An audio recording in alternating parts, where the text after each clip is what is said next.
Chapter 1. The frost had come early to St. Alder's Hollow. Crystalline patterns spidered across the church windows, and the village green wore a pale veil of ice that crackled underfoot. It was the kind of morning that forced even the most punctual of neighbours to linger over their tea a moment longer before venturing out. Yet, despite the biting cold, the vicarage drawing-room buzzed with warmth. Firelight flickering against polished wood, the scent of mulled wine thick in the air. The occasion? A modest winter recital arranged by Mrs. Amelia Hargrave, the vicar's wife, whose seasonal soirees were a cherished tradition in the village, even if more out of duty than delight. The centrepiece of this year's gathering was Miss Cora Simons, a quiet woman with a once promising musical past, and a present shadowed by something altogether less harmonious. She sat poised at the aging pianoforte, fingers light on the keys, coaxing out Chopin's Raindrop Prelude in tones that wavered between melancholy and defiance. Miss Marple, seated beside the hearth, with her hands wrapped gently around a teacup, listened more intently than most. Not just to the notes, but to the room. Lady Felicia Downing, widow to the late Colonel Downing, watched the pianist through narrowed eyes, her fingers drumming against the arm of the settee in perfect rhythm. Not to the music, but to some private irritation. Young Lionel Travers, the village solicitor's ambitious nephew, pretended to follow the music, but his eyes were on Cora's wrist, the one adorned with a bracelet far too fine for someone in her modest situation. The vicar, Reverend Hargrave, offered the occasional nod of polite encouragement, while his wife flitted about with her silver tray of fruitcake and compliments, some more sincere than others. As the final note trembled into silence, polite applause followed, though slightly too quick, slightly too mechanical. Cora stood and gave a small, graceful bow. "Lovely," murmured Miss Marple, her eyes not leaving the pianist's face. Behind her, a voice piped up. "You've still got it, Miss Simons, truly." It was Dotty Phelps, the village postmistress, her voice too high, her smile just slightly forced. But Miss Simons merely nodded and took her seat near the window, her back to the frost-blurred view. Her hands rested in her lap, palms pressed flat. There was a strange stillness about her, as though the music had drained something rather than revived it. Then came the little moment. Small, fleeting, almost ignorable. Lady Felicia leaned in toward Mrs. Hargrave and whispered something that caused the hostess's brow to furrow, if only for an instant. Miss Marple noticed it. She also noticed how Cora's shoulders tensed slightly at that same moment, though no word had been spoken aloud. Conversations resumed, teacups clinked, plates were passed, but a tension lingered in the air, thin and white as the frost gathering outside. Not everyone had applauded, not everyone had clapped with the same intent, and as the guests began to leave, shawls drawn close, boots crunching the icy path, Miss Marple lingered by the mantel, staring into the flickering fire. She hadn't known Cora Simons well. Few did. But what she had seen in the pianist's eyes as the final note echoed, it wasn't pride, it was fear. Chapter 2. By morning, St. Alder's Hollow had grown colder still, the kind of cold that quieted birdsong and sealed cottage doors. Even the church bell, which usually marked the hour with reverent punctuality, rang a minute late.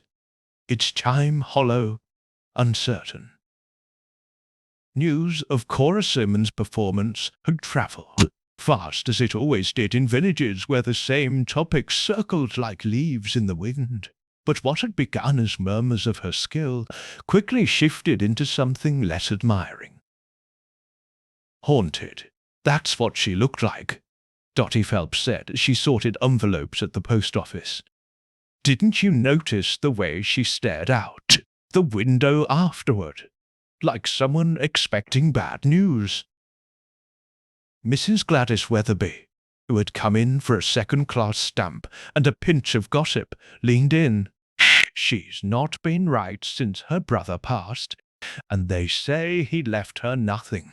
Not a penny. Not a penny. Dotty's voice lifted. Well, she's certainly not living like a pauper. That bracelet on her wrist could pay for the roof repairs at the vicarage twice over. She always was a little odd, Mrs. Weatherby whispered, as though that excused or explained anything. Not far away, at Fern Cottage, Miss Marple sat with her embroidery untouched. Her needles lay idle beside the armchair as she read the morning paper, though her eyes drifted more often to the window than to the newsprint. She wasn't certain what had caught her attention the day before, only that something had. A wrongness, subtle, in the silence between piano notes, in the glances exchanged too swiftly to name. A ripple beneath still waters, and now a second ripple. A knock at the door, abrupt and cold. "Miss Marple, I hope I'm not intruding," came the voice of Inspector Dermot Walsh. Young, stiff-collared and kind-eyed, he looked more like a grammar school teacher than a policeman. "Not at all," she said, stepping aside. "Do come in. You look chilled." "I am, and I'm afraid it's not good news." Miss Marple motioned him to the hearth. He hesitated only briefly. "It's about Miss Simmons. That name again." Miss Marple's eyes didn't widen, but her hand paused just slightly as she poured the tea. "She's dead." Silence fell. Not heavy, but precise. Miss Marple said nothing. "Found early this morning by her lodger. Slumped over her pianoforte," the inspector added. "They thought it a stroke at first. No sign of struggle, nothing broken. But something felt off." "I imagine so," said Miss Marple gently. "Did the doctor confirm anything?" "Dr. Rowntree found no physical trauma, but he also found this." Walsh reached into his coat and produced a small envelope, sealed but unmarked. Miss Marple took it delicately. "No writing?" "None. But inside, music," she said quietly, already sensing the shape of things. He nodded. "A single, handwritten note. Musical, that is. A G-sharp, scribbled on a scrap of manuscript paper. That's all." Miss Marple tilted her head, considering. "She performed yesterday," she said, almost to herself. "She did. You were there, weren't you?" "I was. And she played beautifully, but not comfortably." Walsh frowned. "Do you think it was murder?" "I think." "Do you think it was murder?" "I think," said Miss Marple, "that someone wanted us to think it wasn't." Meanwhile, at the edge of the village, in a house too large for one and too silent for comfort, Lady Felicia Downing sipped her morning sherry far earlier than was customary. Her maid had been dismissed for the day. She stood in the drawing-room, turning something over in her palm. A key, small and brass. She looked at it with a mixture of longing and regret, before slipping it into a hidden compartment in her desk drawer. A knock interrupted her thoughts. "Lionel," she said, not surprised. The young solicitor entered, scarf damp with frost, eyes wary. "You heard," she said simply. "I did." He closed the door behind him, glancing toward the heavy curtains. "Well?" she prompted. Lionel didn't answer at first. Then, "It changes things. Or settles them. She may have told someone," he said sharply. Lady Felicia turned to face him. "Or she didn't. Either way, it's done now. We must remain calm." He hesitated. "You saw the bracelet, didn't you? Yesterday?" Her smile was thin. "Of course I did. And I know exactly where it came from." Back at Fern Cottage, Miss Marple placed the envelope on the side table, beside her cup of now cooling tea. She hadn't opened it yet. She preferred to consider the context first. The performance, the reaction, the village's whispering mouth. She would visit Cora Simmons' lodgings, of course, and speak with Dr. Rowntree. But first, she glanced to her embroidery and selected a silver thread. "G-sharp," she said softly, and an odd note for a farewell. And in her mind, the music from yesterday replayed, except this time the silences spoke louder than the sound. Chapter 3. The home of Miss Cora Simons sat quietly on Thornbell Lane, tucked behind a hedge of brittle hawthorn that had lost its last leaves weeks ago. It was a modest two-story brick house, with lace curtains yellowed by age, and a narrow garden path lined with frost-bitten chrysanthemums. Miss Marple arrived just past noon. She walked slowly, not from infirmity, but attentiveness. Snow had begun to flurry lightly, thin wind-blown streaks rather than the heavy kind, the sort of snow that whispered rather than blanketed. The lodger who found Cora's body was a Miss Judith Emmons, a reedy woman in her early 40s who wore her cardigan like armor and her voice like an apology. She was right there, just there at the pianoforte, Judith said as she led Miss Marple into the sitting room. "I thought she'd fallen asleep at first. She often did, after she played. I called her name. When she didn't stir, I touched her shoulder and, well," her hand trembled slightly as she gestured to the spot where the piano bench now sat, empty. Miss Marple nodded gently, glancing around. The room was small but orderly. Lace antimacassars, polished walnut furniture, a glass-fronted cabinet of teacups that hadn't been touched in weeks. The pianoforte itself was elegant but worn, its keys yellowed at the edges like old bone. "Had Miss Simmons been unwell?" Miss Marple asked softly. "No, not truly. She had headaches now and again, nerves, but nothing serious. Not that she ever told me at any rate." "And the day before yesterday, after the recital?" Judith hesitated. She was quiet, not unusual for her. But she did look pale, come to think of it. She went straight to her room after we returned, said her head hurt. And she received no visitors? No one called? No. Judith wrung her hands. But I heard her playing that same melody again, late into the evening. Miss Marple looked toward the piano. "Chopin?" Judith shook her head. "No, something else. A phrase she used to practice years ago. Over and over, just the same few bars. It wasn't beautiful, it was anxious, like she was trying to remember something by force." Miss Marple approached the pianoforte. On the music stand sat the faded sheet from the recital, a worn copy of Chopin, annotated with delicate pencil marks. but something else lay tucked beneath it. A folded square of manuscript paper. Empty, save for a faint indentation where a pen had pressed hard. "May I?" Miss Marple asked. "Of course." She retrieved the paper and tilted it toward the light. The shadow of a single note lingered. Not written here, perhaps, but echoed, its pressure having bled through from another page.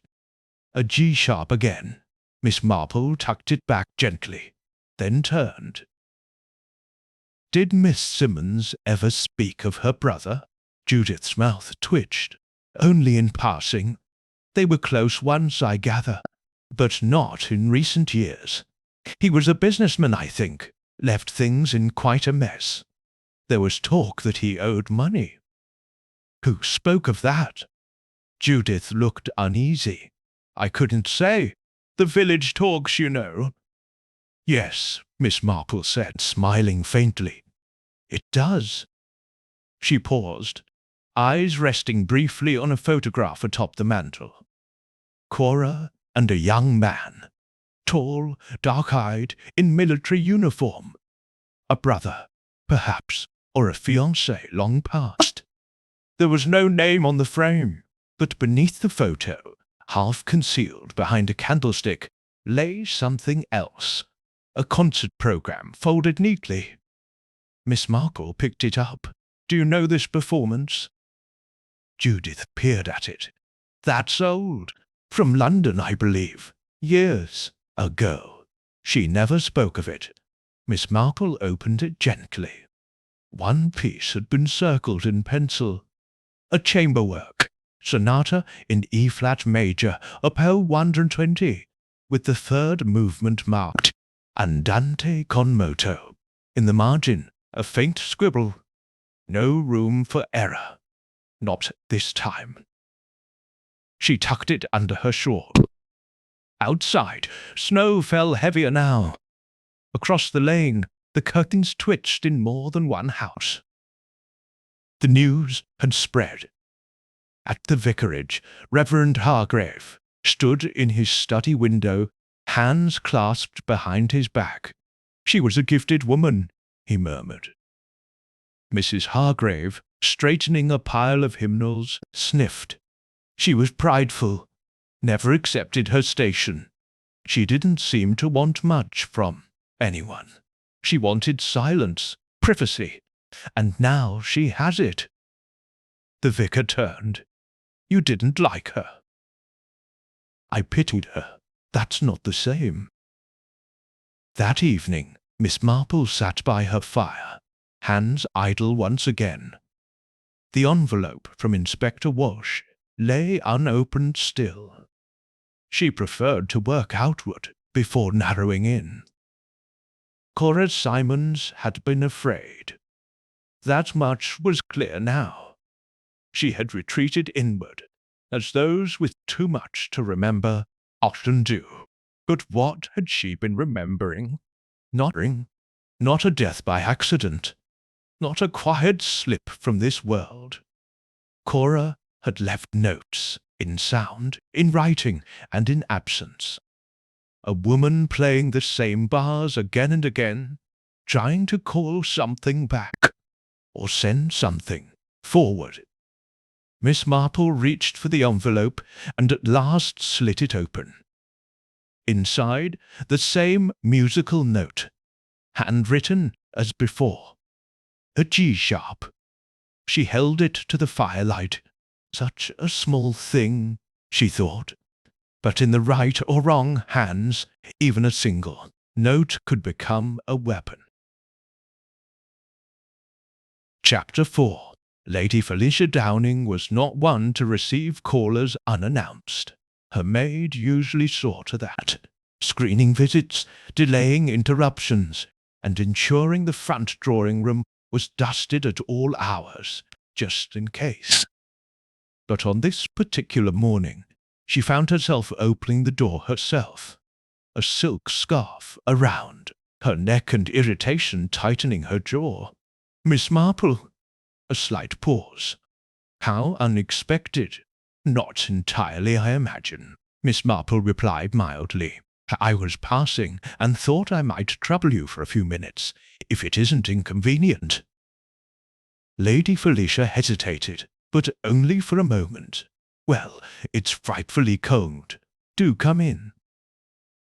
The drawing-room smelled faintly of violet powder and furniture polish.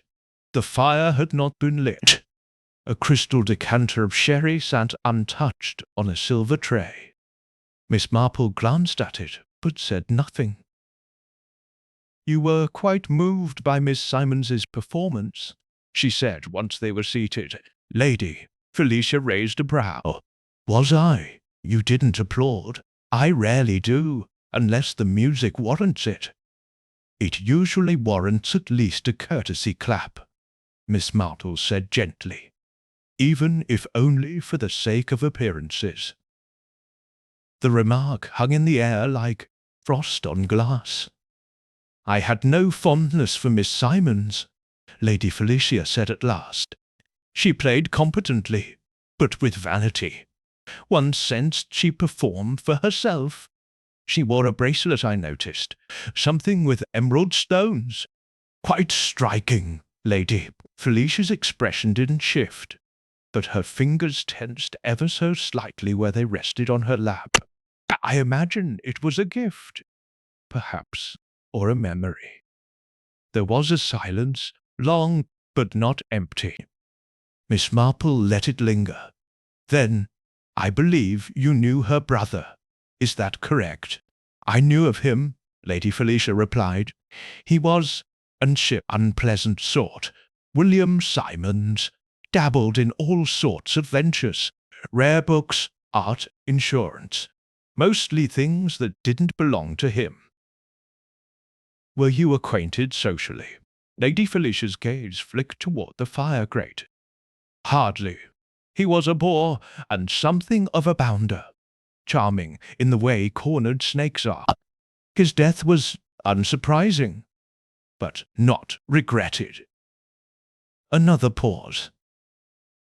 Then Lady Felicia reached for the sherry. "Will you take a drop, Miss Marple?" "No, thank you. I prefer to keep a clear head." Lady Felicia sipped. Her hand no longer trembled. "I understand Miss Simons received very little from her brother's estate," Miss Marple said, "though she was his only living kin. Perhaps he left his fortunes elsewhere, or perhaps there was nothing left." Miss Marple nodded. "Curious, though, that she returned to the village. This house was once her family's, wasn't it?" Lady Felicia smiled thinly. "Before the war, yes, but those days are past. One cannot return to music or childhood without cost." "Or consequence, precisely." Miss Marple stood slowly. "One final question, if I may. Did you happen to speak with her after the recital?" "I did not, nor would I have had reason to." "I see." Lady Felicia stood as well. "You think this is murder, don't you?" "I think it is grief, arranged very neatly." And with that, Miss Marple took her leave, stepping once more into the icy afternoon. That evening, Lionel Treffers sat at his desk, a small lamp throwing yellow light across a clutter of documents. He wasn't working. He hadn't turned a page in 20 minutes. Instead, he stared at a small envelope marked with a red wax seal. It bore no name, but he knew where it had come from. He cracked the seal and unfolded the note inside. A line of music. 3 notes, handwritten in a confident, elegant hand. G sharp. A rest. E. He dropped the paper. Closed his eyes. "You said it was dealt with," he whispered into the stillness. Miss Marple returned home to find a single telegram slid beneath her door. Not from the police, not from Dr. Rowntree, from a name she hadn't heard in 20 years. Lillian Cross. The note read simply, "Meet me at the churchyard bench before dusk. It's not safe to speak in daylight. L.C." She placed the telegram on the mantel and sat down slowly. Now that was very curious indeed. Lillian Cross had once been a pianist herself, a rival of Cora's, and a dear friend once, before something had come between them. Miss Marple's memory was sharp. So was her intuition. The game, it seemed, was no longer limited to shadows. The melody was returning, and this time someone intended to silence it, note by note. Chapter 5. St. Alder's churchyard stood in the valley's dip, ringed by stone walls and sentinel yews whose twisted limbs held centuries of secrets. By dusk, the snow had thinned to a drifting veil, fine as ash. The gravestones were iced along their edges, inscriptions softened by time and frost. Miss Marple arrived at the agreed hour. She wore no hat, only her knitted shawl pulled close about her shoulders. Her boots made careful prints in the slush as she moved past the headstones toward the bench near the old rectory gate, a bench known to those who needed to speak softly and be overheard by no one. Lillian Cross sat waiting, a slim, weather-worn woman in a charcoal coat and lavender gloves. Her face, once famed for stage presence and vibrancy, had narrowed into sharpness, yet her eyes remained defiantly intelligent. "Jane," she greeted with a nod, "you're punctual, always were. And you're braving the cold for something serious," Miss Marple replied, "which means I'm listening." Lillian's fingers trembled slightly as she produced a small cigarette case. "Do you mind?" Miss Marple shook her head. "I didn't send for you to dredge up old rivalries," Lillian said, lighting the cigarette with a snap of her silver lighter. "But I believe someone is trying to erase what happened in Vienna all those years ago." "Vienna?" Miss Marple said quietly. Lillian gave a dry laugh. "Yes, 1937, before the war, when Cora and I both played the Strauss concerto at the Academy recital. Only one of us walked away with the European bursary." "You," Miss Marple said. "She never forgave me. But it wasn't personal. It was politics. William made sure of that." Miss Marple said nothing, letting the wind carry Lillian's words toward clarity. "He bribed a board member," Lillian continued. "Subtle, but effective. He wanted Cora to win, to break through. She was to be their star. But when it failed, he blamed everyone but himself. He came to me that night, accused me of sabotage. 'Did you tell anyone?' 'Only the headmaster,' quietly. Nothing was proven, and I left Vienna soon after. But I know Cora found out years later. It was in a letter she sent me, bitter, cryptic. She mentioned a note, one single note that had cost her everything." Miss Marple tilted her head. "A G-sharp?" Lillian looked sharply at her. "Yes. How do you—" "She's left more than one of them behind." Lillian dropped the cigarette into the snow, crushing it out with her heel.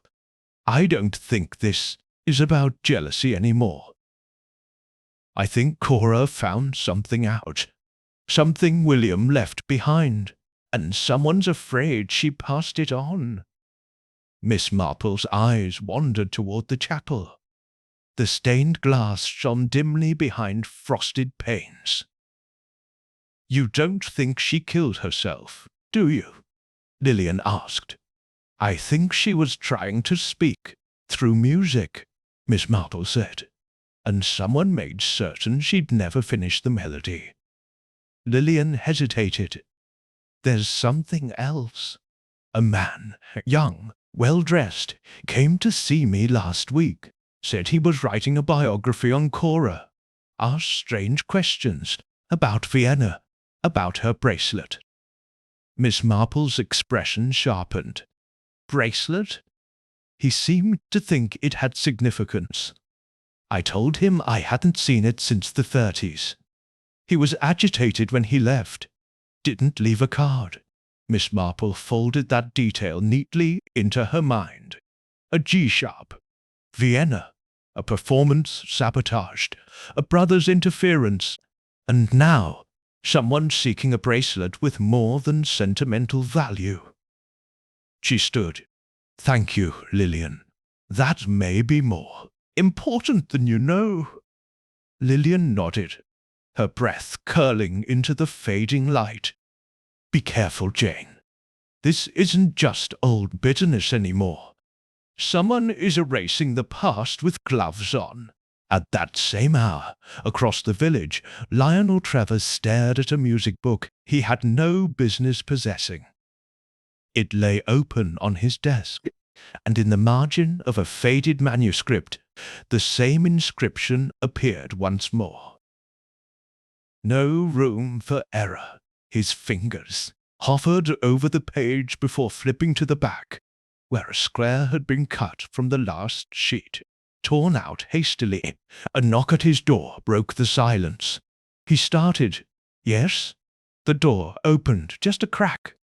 Lady Felicia. She stepped in, shutting it behind her with slow deliberation. Have you burned it? She asked. Lionel blinked. What? The bracelet, the book, the letters, all of it. He rose from his chair, mouth dry. I didn't agree to that. You agreed to keep it quiet. You never said she would end up dead. Lady Felicia's voice was cold and precise. She was a liability. You may not have realized it, but I did. Lionel stepped back. She trusted you. She made the mistake of thinking I wouldn't recognize that bracelet.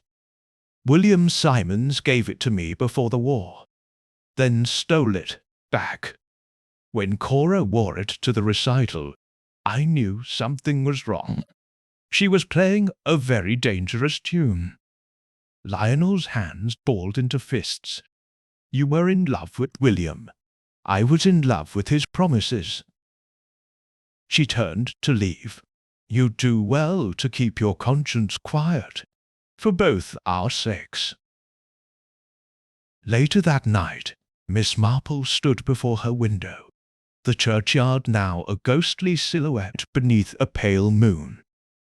In her hand, she held the concert program again, a chaise, one with the circled sonata and penciled annotation. She whispered the line aloud. No room for error, and this time she understood. It was not about music, it was about precision, and in such things, errors weren't forgiven. Chapter 6. The following morning brought with it a pale sun that did little to warm the frost-glazed roofs of St. Alders, Hollow. A brittle wind snapped through the bare hedgerows, sending discarded hymn pages fluttering across the vicarage path. It was the kind of morning that quieted doorsteps and thinned conversation to necessity. Miss Marple stood in the study of Dr. Rowntree, the village's resident physician and, more often than not, its reluctant keeper of confidences. He was a brisk, angular man in his late 50s, with sharp grey eyes and fingers always stained faintly with ink or iodine. She was in good health, he said, pacing slowly behind his desk. No history of fainting, seizures, or cardiac trouble. Slight neuralgia, perhaps, but nothing fatal. Frankly, Jane, if I weren't so unsettled by her expression, I'd have written it off as a tragic collapse. Miss Marple folded her hands in her lap. Her expression, Dr. Rowntree paused. It wasn't peaceful. She didn't pass in sleep. Her eyes were open, and the fingers on her left hand were curled unnaturally, as if bracing for something, or resisting it. Poison? Miss Marple asked quietly. I thought of that, but there were no immediate symptoms, no discoloration, no frothing, no burns to the lips. If it was poison, it was extremely subtle. Perhaps not meant to leave a trace, Miss Marple murmured. Rowntree hesitated. It would take weeks to confirm through testing, and even then, if it was administered in food or drink, we may find nothing at all. She was left-handed, wasn't she? The doctor blinked. Yes, she was. Miss Marple nodded. That might explain something. She stood and glanced around the modest study, her eyes settling on a stack of bound medical journals. Uja mentioned she had a manuscript with her. Yes, found beside the piano. I passed it to Inspector Walsh yesterday. I believe he's having it reviewed. Miss Marple's voice was mild. Curious, because I found another one in her sitting room. A performance program circling a particular sonata.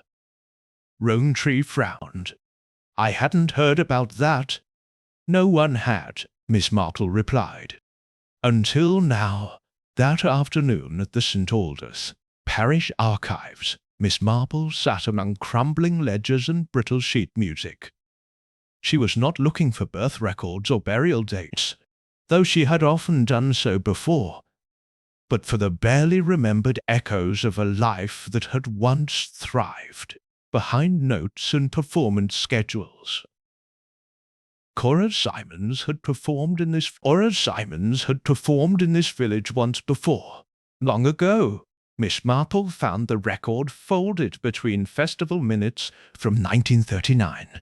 Miss C. Simmons, Schubert, Mendelssohn arrangement, withdrawn at last minute. No reason listed. Withdrawn. But why? She leafed through a program of that same concert. A name appeared twice in the margin, W. Simons, scribbled in what looked like correction ink. There was no notation of a musical contribution, only the annotation. Replaced key signature. That was it. No context, no explanation. But Miss Marple's eyes narrowed. Replaced key signature. A deliberate change in music. One that might go unnoticed, except by trained ears. A G sharp, where a G natural was expected. A change subtle enough to throw off an entire passage if played incorrectly. She closed the book. Back then, William had the influence. Now, someone had the motive. Across the village, Inspector Walsh reviewed the manuscript Cora had left behind. It's cryptic, he muttered to himself. He sat in his office above the post office, warmed only by a smoking coal stove and a mug of stale tea. The manuscript contained no lyrics, no tempo markings, only a short line of melody repeated twice, then silence, a G-sharp, a rest, then E natural, just like the note Lionel had received. "What are you hiding?" he said aloud. Here, stared at the melody. It was off, as if something had been deliberately shifted out of tune. Then it clicked. He reached for the telephone and dialed Fern Cottage. Later that evening, Miss Marple and Inspector Walsh sat side by side in the vicar's music room, the only space with a functional upright piano. "It's not the notes," she said. "It's their placement." Walsh looked puzzled. "Explain." "Cora didn't write this to be played. She wrote it to be read. The pattern of notes aligns with a cipher, a musical one.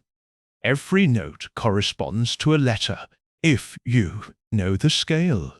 She tapped the keys lightly. G sharp, E, A, F, she translated. A G sharp becomes H, E is E, A is A, F is F. Her voice quieted. It spells Hef, not a word, but a name perhaps, Walsh thought aloud. Heath, Heath, a surname, or an abbreviation, a code between siblings perhaps. Miss Marple pressed the keys again, this time more slowly. The rest is silence. Maybe because what comes next is missing. That night, in Lionel's study, the music book burned slowly in the hearth. He watched it, the flames licking at the manuscript edges, curling the last note into ash. He didn't hear the knock at the front door. He didn't see the shadow moving past his window, but someone was watching, and they had no intention of letting the melody die unfinished.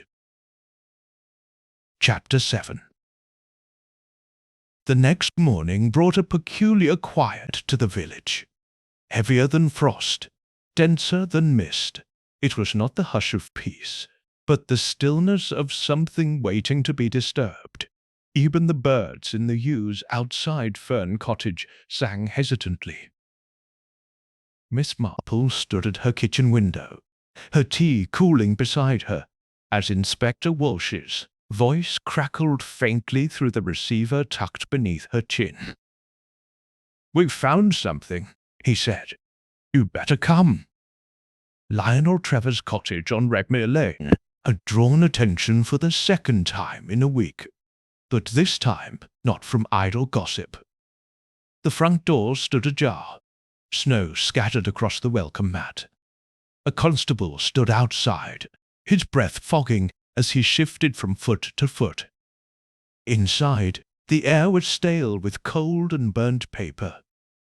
Miss Marple entered behind Walsh, her eyes already seeking the things others might overlook. "Housekeeper found him," Walsh said quietly. "Locked study, curtains drawn, fire still warm, but choked with ash. We believe it happened last night." Miss Marple stepped into the study and took in the scene.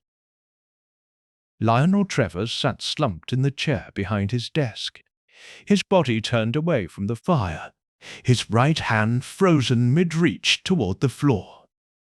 On the desk sat a single teacup, a shallow pool of untouched liquid inside. No spilled sugar, no spilled ink, no struggle, just stillness. On the hearth, fragments of scorched paper clung to the grate like black feathers. Walsh gestured to the fireplace. "She thinks he was burning something." Miss Marple nodded once. "What's missing?" Walsh hesitated. "I can't say for certain. There was a locked drawer in the desk, forced open, empty, likely held documents. And the manuscript, gone." Miss Marple's gaze drifted to the fire. One edge of a scorched page remained legible. 3 horizontal lines. A single note drawn hastily, half consumed by flame. "Another G-sharp," she murmured. Walsh crouched beside her. "You think it was connected?" "I think Cora left a trail," she said softly, "and someone is burning it, page by page." She turned back to the room, studying the small details. The unsmudged inkpot, the lack of clutter, the faint scent of citrus. Then she noticed it. Beneath the desk blotter, barely visible, was an indentation. She slipped a paper free. It was blank, but when held to the light, the outline of a phrase revealed itself. "The final note is never played." Miss Marple folded the paper with care. This wasn't suicide. This was silencing. Later that day, back in the vicarage garden, Lady Felicia Downing stood among her frost-bitten rose-beds. She wore her gloves, but her hands were trembling. Her maid approached. "Telegram, ma'am." Felicia took it with a frown and tore the envelope open. As her eyes scanned the brief message, her face went utterly still. Only one line.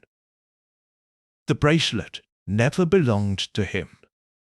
She folded the telegram twice, then again, and slipped it into her coat pocket.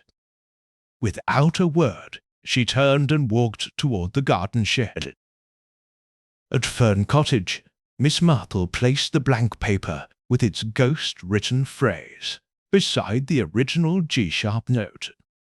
Together, they formed a pattern, not in music, but in message, a progression not yet finished. She poured herself a cup of lukewarm tea and sat with the pieces before her, a trail of notes, a phrase unfinished, a cipher left in music, but never truly about music. "William left something behind," she said, aloud. "And Cora found it, but she didn't decode it. She encoded it again." Inspector Walsh paced beside the hearth. "And now, whoever wants it is trying to wipe the trail clean." Miss Marple tapped the table once. Lionel knew. Not everything, but enough to be dangerous. And whoever took the bracelet from Cora took more than jewelry. They took proof. Walsh nodded. "But why now? Cora's brother died 2 years ago. What's changed?" Miss Marple didn't answer immediately. She opened the drawer beside her armchair and withdrew the concert program. Once again, her eyes drifted to the handwritten annotation. No room for error. She was afraid of forgetting, she murmured. Not just the notes, but what they meant. Walsh frowned. "Do you think the killer knows what the message is?" Miss Marple looked up. "No. If they knew, they wouldn't still be searching." That night, the snow fell again, thicker now, muting the world in white. In the churchyard, beneath the stone arch, a figure lingered, gloved hands clutching a small velvet box. They opened it under the weak glow of the lantern. Inside, a green-stoned bracelet. The figure did not smile. They closed the box, tucked it into their coat, and stepped deeper into the shadows. They did not know they were being followed, not by footsteps, but by a mind. Miss Marple sat alone in her parlour, staring at the embers. The final note is never played. She repeated the words, silently, not a warning, a challenge, and someone was about to play it. Chapter 8. Snow clung to the gravestones like frostbitten lace, each monument wrapped in winter's hush. St. Alders Hollow had all but ground to stillness by morning. And yet, inside the post office, there was a flurry of quiet urgency. Dotty Phelps stood behind the counter, unusually tight-lipped. When Miss Marple entered, shawl powdered with snow and expression composed, Dotty didn't greet her with the usual nod. Instead, she slid a single envelope across the counter. "It was found outside Lionel Trevor's door," she said softly. "Wedged under the mat, postmarked 2 days ago. Never got opened." Miss Marple took it gently. The envelope was thick, textured, stationery of another time. The script on the front, though faded slightly from exposure to damp, was unmistakably feminine. Miss Cora Simons, Fernwick House, Thornbell Lane. "Urgent, private, delivered too late," Dotty added. "It wasn't us.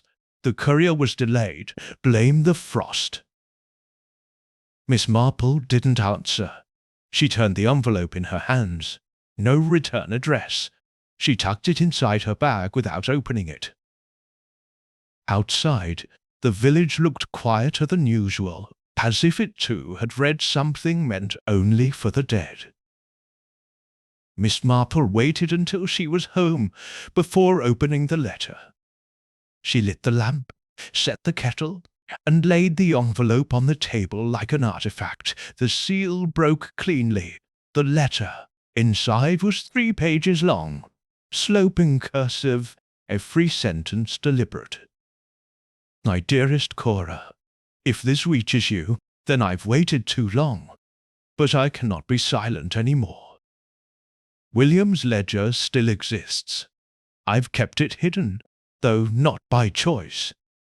He made me promise to protect what he called the winter account, a list of names, payments, and arrangements made under threat and manipulation during his Viennese dealings. You were never supposed to know, but someone else does. The music, your music, is the only way it can be found. He hid the key in your old sonata. I think you suspected, even before I did. The G-sharp wasn't a mistake, was it? It was the beginning. Not trust Lady Felicia. She was more involved than she admits. And Lionel, he knows more than he lets on. They want the ledger. They're afraid it still exists. If anything happens to me, look in the hollow, behind the 3rd note. Forgive me for my silence, Lillian. Miss Marple folded the pages slowly, her hands perfectly still. The hollow behind the 3rd note, not metaphor, literal. She rose, went to her shelf, and pulled down the concert program again. 3rd note, 3rd page, 3rd bar. She examined it under the lamplight, then she saw it. Near the fold of the program, behind the listing for Sonata in E-flat major, a tiny slit had been cut in the thick card, invisible unless one knew where to press. Inside, a narrow piece of paper. She slid it free. It wasn't music, it was coordinates. An hour later, Inspector Walsh stood at her side near the western edge of the village, the snow crunching beneath their boots. They had followed the numbers to an overgrown garden shed just behind the Simmons property, long disused, nearly buried under ivy and warped wood. Inside, the light from Walsh's torch revealed dust-thick shelves, empty crates, and a rusted tin box beneath a stack of old piano covers. The box opened with a groan. Inside were pages, yellowed, brittle, written in William Simons's crisp, severe hand. Names, dates, foreign account numbers, all cross-referenced with musical annotations. A ledger, yes, but coded through sonatas. A smuggler's ledger? Walsh muttered. No, Miss Marple replied. A map of coercion, bribes, blackmail. Some of these names still have power. Trashy flipped through it. Why hide it in music? Because Cora would never betray music, she said softly. Not even to protect herself. Meanwhile, at Downing Manor, Lady Felicia stared into her fireplace. The bracelet now heavy around her wrist. She had worn it again, not out of vanity, out of memory. Her eyes were dry, but there was something unmoored in her gaze. A woman recalling the exact moment she traded affection for ambition. A quiet knock interrupted the room. Her maid entered. There's a letter, ma'am. No return address. Felicia opened it. No greeting, no signature, only one line. She knows where the ledger is, and she's not alone. She didn't speak. just reached for the poker and stoked the fire higher. At Fern Cottage, Miss Marple sat with the ledger open before her, her fingers skimming the pages. She stopped on one name, not William, not Felicia, Hargrave, a payment, a name, a sum beside it. Walsh leaned over her shoulder. The vicar. Miss Marple closed the book gently. I believe it's time for tea with the Reverend. Chapter 9. The vicarage always smelled faintly of wood smoke and lavender polish. It was the sort of place where time seemed to tread gently, afraid of disrupting the hymnals or the ticking grandfather clock in the hall.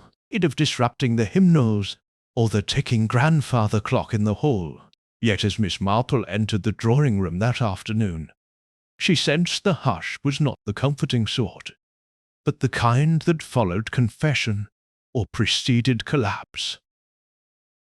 Reverend Hargrave stood at the hearth, one hand gripping the mantelpiece, the other toying with his wedding band.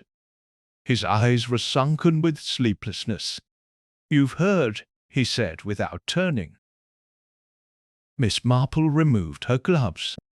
"If you're referring to the discovery behind Thornbell Lane, yes. Though I imagine you're thinking of something more specific." He turned slowly, the faintest twitch in his jaw. "How much do you know that William Simons's ledger names you, alongside several figures now long buried or carefully protected, and that a sum of £200 was deposited into an account under your name shortly after a concert was cancelled here in 1939. He sat down heavily. "It wasn't what it seems." "It rarely is," she said gently but firmly. He looked up. "I was young, newly appointed to the parish. William was persuasive. He offered me a donation to fund roof repairs, but the money never reached the vestry account. It went through me, and in return, I cancelled Cora's performance, replaced it with a reading. He said she was unstable, unwell. I believed him." Miss Marple remained quiet. "Later I discovered she had been preparing to reveal something about his wartime dealings abroad. He silenced her, not by force, but with shame, took her trust, and folded it neatly into debt and ruin." Miss Marple's voice was low. "And you remained silent?" "For decades," Hargrave whispered, "until I heard her play again at the recital, and saw it in her eyes that she remembered." Miss Marple took a slow breath. "Did you speak with her afterward?" "No," he said, "but I received a note the next day, short. She asked me to make peace with the past, said she was done running."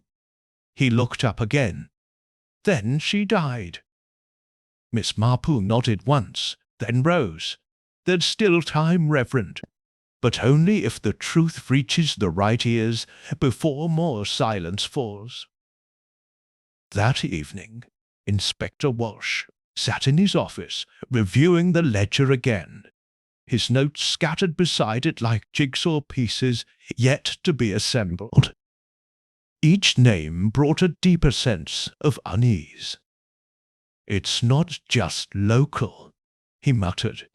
"This reaches Parliament, charity boards, even publishers." He marked one line twice, "Hargrove, Parish Fund," and then flipped to a final entry near the back. "Bracelet, Vienna, F.D." His brow furrowed. "F.D. Felicia Downing." Before he could speculate further, a knock rattled the door. A constable stepped in. "Sir, you better come." At Downing Manor, the servants were gathered at the gate, faces pale against the falling dark. Lady Felicia had been found on the garden bench, her coat buttoned, gloves still on, The bracelet lay beside her on the frozen seat, empty brandy glass on the ground. Dr. Rowntree pronounced it heart failure, accelerated by cold and drink, but he said nothing as Miss Marple crouched beside the bench and examined the positioning. The bracelet's clasp was open, too neatly placed, and the faint trace of earth beneath her polished heel, fresh soil, not garden frost. Miss Marple looked toward the edge of the hedge maze. "Someone met her here," she murmured. Back at Fern Cottage, she pieced the fragments on her writing desk, the coded music, the phrase, "The final note is never played," the ledger, buried in plain sight, his bracelet, a gift once stolen, then returned, and the deaths, one staged to appear natural, another timed with devastating precision. Someone had watched, waited, followed each movement like a conductor building to a final crescendo. Not Lady Felicia. She was part of the past. Not Lionel. He was too frightened to orchestrate anything beyond his own panic. Miss Marple closed her eyes. Who had access to all of them? Who had touched the lives of Cora, Lionel, Felicia, and even the Reverend, without ever appearing to disturb the surface? She rang Inspector Walsh. "I believe it's time," she said, "to invite everyone left to tea." He hesitated. A gathering? No. A final movement. 2 days later, the drawing-room at Fern Cottage was warm with firelight and silence. Present were Reverend Hargrave, coat folded neatly across his lap; Lillian Cross, eyes sharp but wary; Judith Emmons, Cora's lodger, twisting a handkerchief in her lap; Inspector Walsh, standing quietly in the corner, watchful. Miss Marple served tea, her pace unhurried. "I've always believed that evil rarely begins with malice," she said lightly. "More often, it begins with embarrassment." The room remained still. She poured. Embarrassment leads to lies. Lies lead to fear. And fear, unchecked, can make even the mildest person desperate. She set the final cup before Judith. "I imagine you felt it deeply, Judith, watching Cora receive visitors, wear that bracelet, reconnect with old friends." Judith looked up, startled. "I don't—" Miss Marple's voice remained kind. "You were in love with her, weren't you?" A pause. Tears welled instantly in Judith's eyes. "She barely noticed me, not once." "You found the ledger," Miss Marple continued. "She told you where it was hidden, just before the recital. She trusted you. But you read it, and you understood what she had." Judith's voice broke. "She said it would expose everything, that she could finally be free." "But you weren't ready to lose her," Miss Marple said. "So you replaced her tea. You made it look like collapse, then took the bracelet and burned the rest." Walsh stepped forward. Judith was shaking now. "I only wanted to keep her close. I thought if she gave up the truth, she'd stay." Miss Marple reached forward and gently took her hand. "But love," she said quietly, "does not bind through silence, only through truth." Chapter 10. Judith Emmons sat in the corner of the drawing-room, her gaze vacant, hands motionless in her lap. Her confession still lingered in the room like smoke. No one spoke for several minutes, and even Inspector Walsh hesitated to break the silence. Miss Marple stirred her tea once, gently, as if to collect her thoughts. "It's rare," she said finally, that someone kills not out of hatred but out of devotion warped by loneliness. Judith blinked slowly. I didn't mean for her to die. She trusted you, Miss Marple replied softly. Not as accusation, but as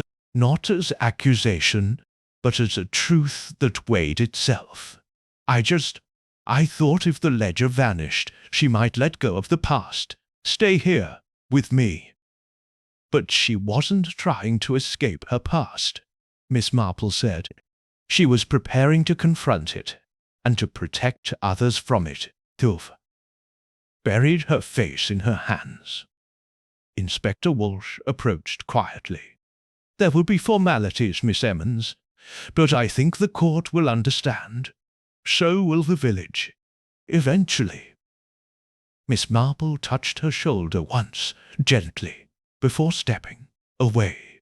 She crossed to the mantel, where the 2 music manuscripts remained laid out. Cora's coded melody, and the ledger cipher folded beside it. Even so, she murmured more to herself now. There's still one note unplayed. Walsh turned. You don't think it's over? Oh, the murder is solved, Miss Marple said calmly. But not the motive behind it. Walsh frowned. Judith found the ledger, burned most of it, killed Cora to keep her from revealing it. What's missing? Miss Marple lifted the scorched corner of the page from Lionel's hearth. This. She handed it to him. Look closer at the handwriting. That's not Cora's, nor Lionel's, nor Judith's. He peered at it. No, it's too precise. Too exacting, Miss Marple nodded. It's William's. Walsh blinked. But the entry was recent. That page was torn from a copy after his death. Miss Marple turned to the window. That's because someone continued his work. Later that night, Miss Marple walked the village lane alone, her boots crunching softly through fresh snow. She didn't head toward the church or the manor. She turned instead down a rarely used path behind the vicarage, toward a squat brick building with faded signage. St. Alda's School of Music. Defunct. The door was ajar. Inside, the old music room smelled of dust and varnish. Chairs stood in rows, untouched. On the wall, faded portraits of past competitions and winners. Among them, a younger Lillian Cross, smiling awkwardly beside a blurred William Simmons. In the corner sat a piano, and beside it, Lillian herself. I knew you'd come, she said without turning. You wrote the telegram, Miss Marple said. The one Felicia received before her death. The one meant to panic her.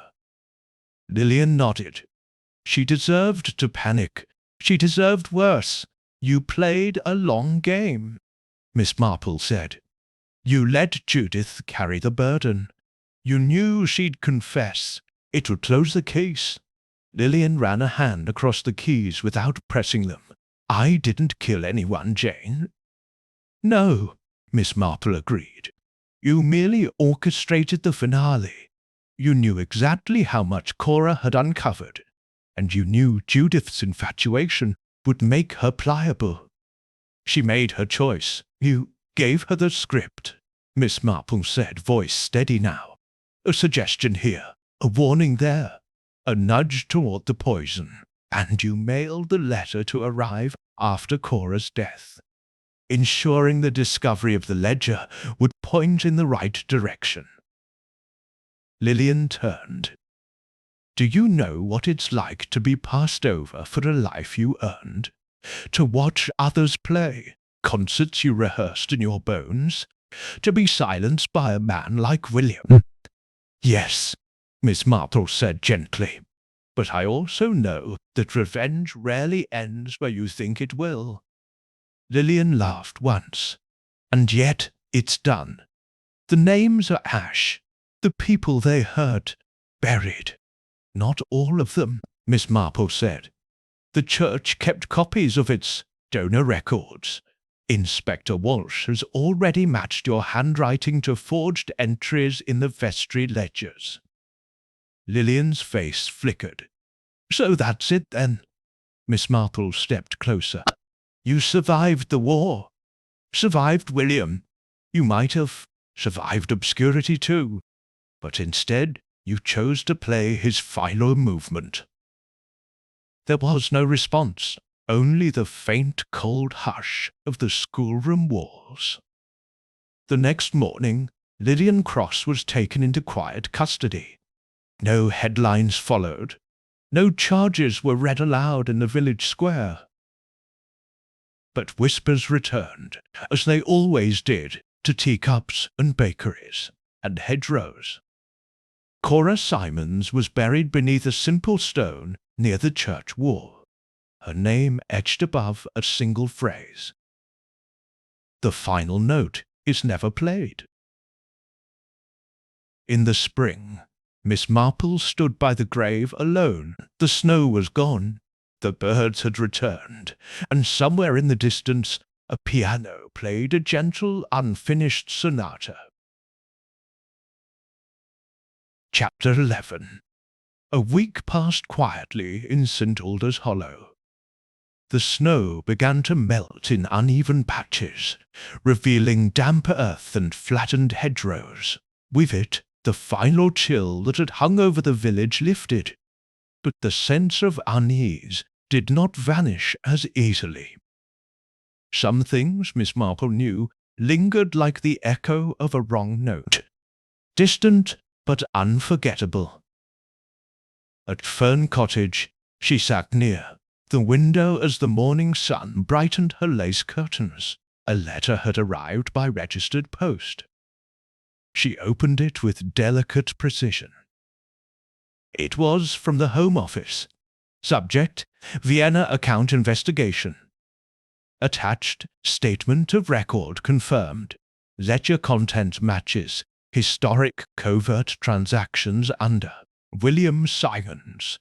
Documents authenticate the encoded financial movements. Multiple corroborations now under internal review. And beneath it, in Inspector Walsh's hand, the final note has been heard, Miss Marple. We've confirmed everything. Without you, it might have stayed buried. She folded the letter slowly and set it aside. That afternoon, the village met, quietly in the parish hall. Not for a memorial, those had already been held, but for a recital.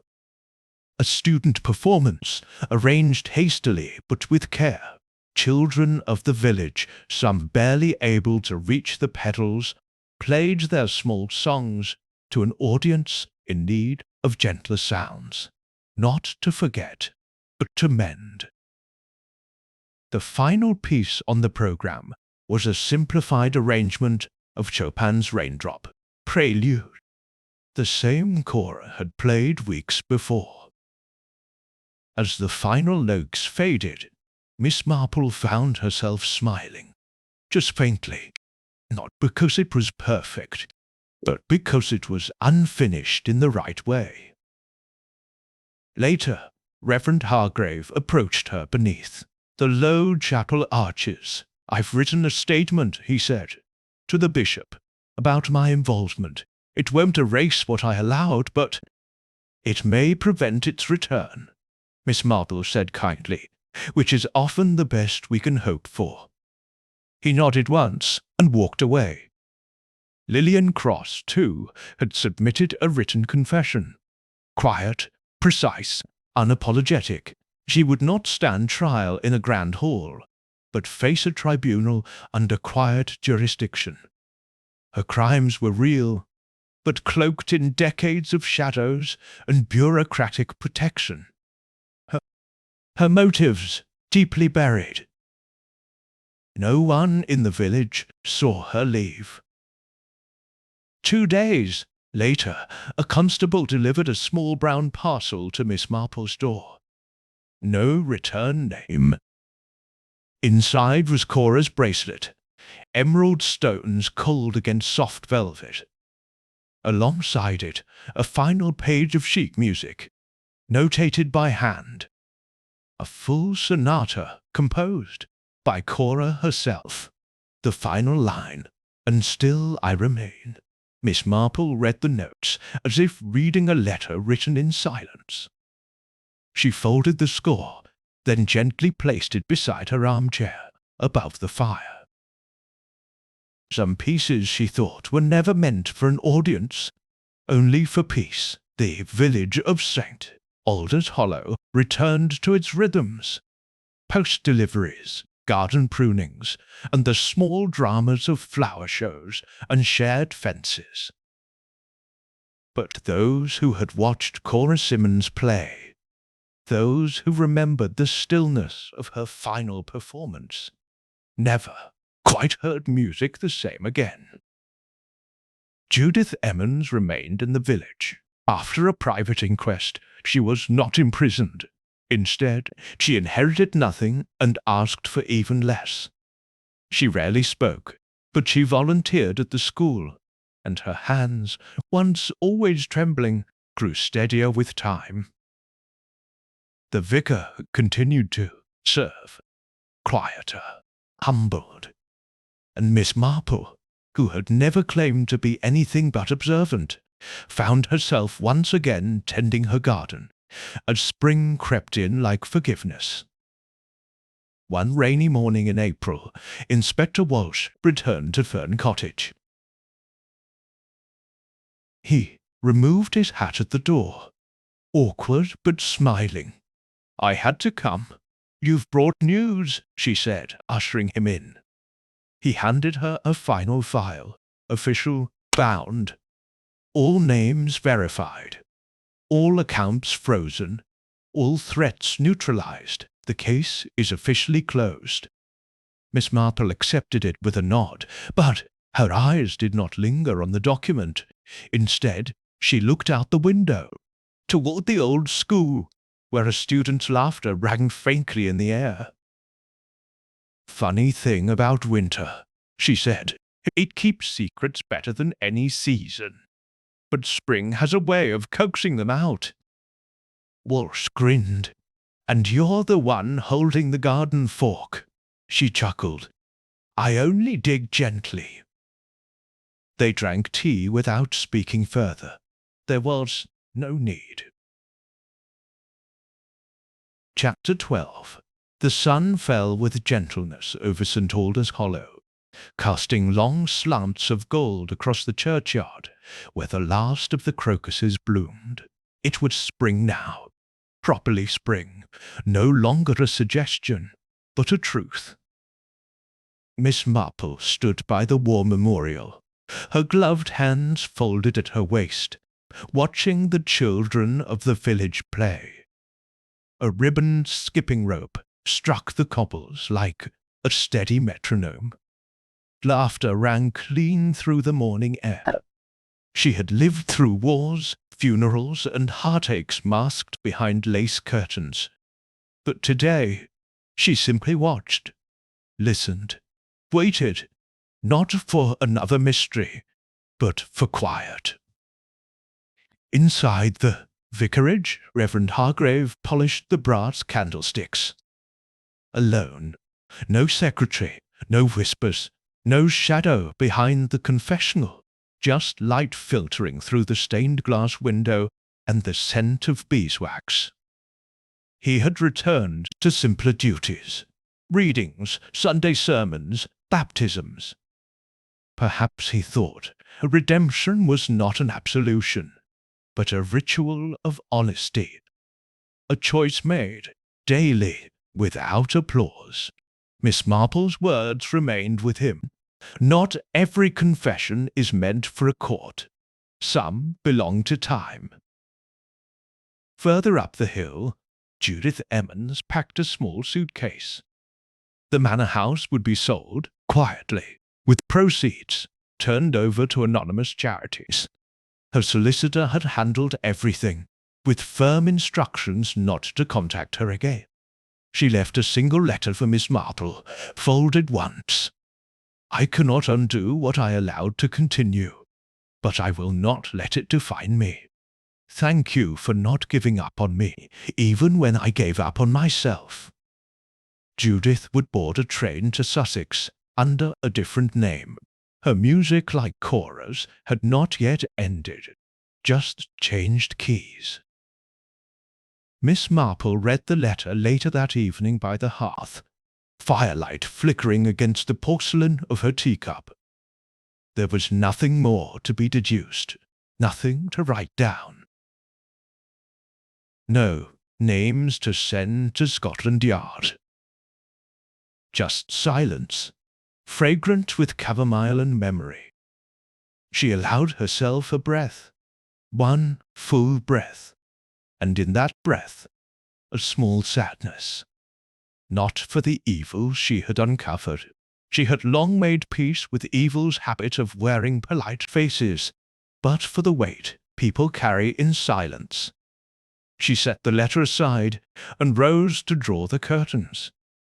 Outside, dusk had fallen gently, like a curtain at the end of a performance. Next day brought a knock at her door. Not urgent, not the kind that heralded murder or confession. It was Inspector Walsh again, without a file, without a badge. "Brought you this," he said, handing her a record. She turned it in her hands.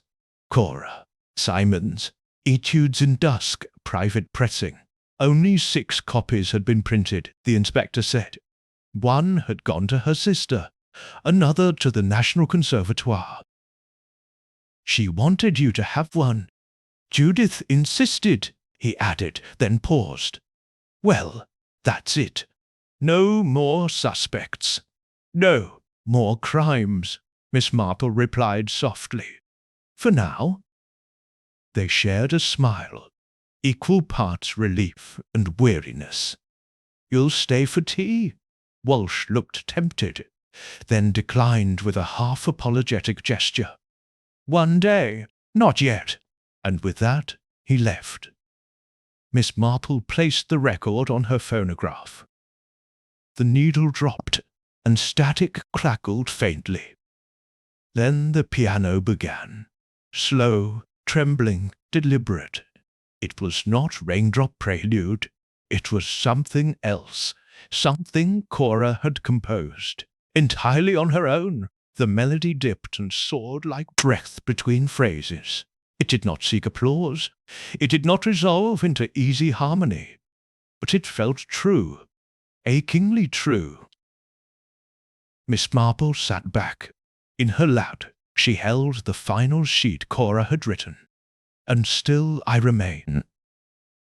Now she understood. It was not defiance. It was grace. The next morning she trimmed her rose bushes as birds darted along the hedgerows. In the distance, a piano could be heard faintly from the schoolhouse. A new pupil, learning scales. Life, it seemed, did not stop, even for secrets, even for truth.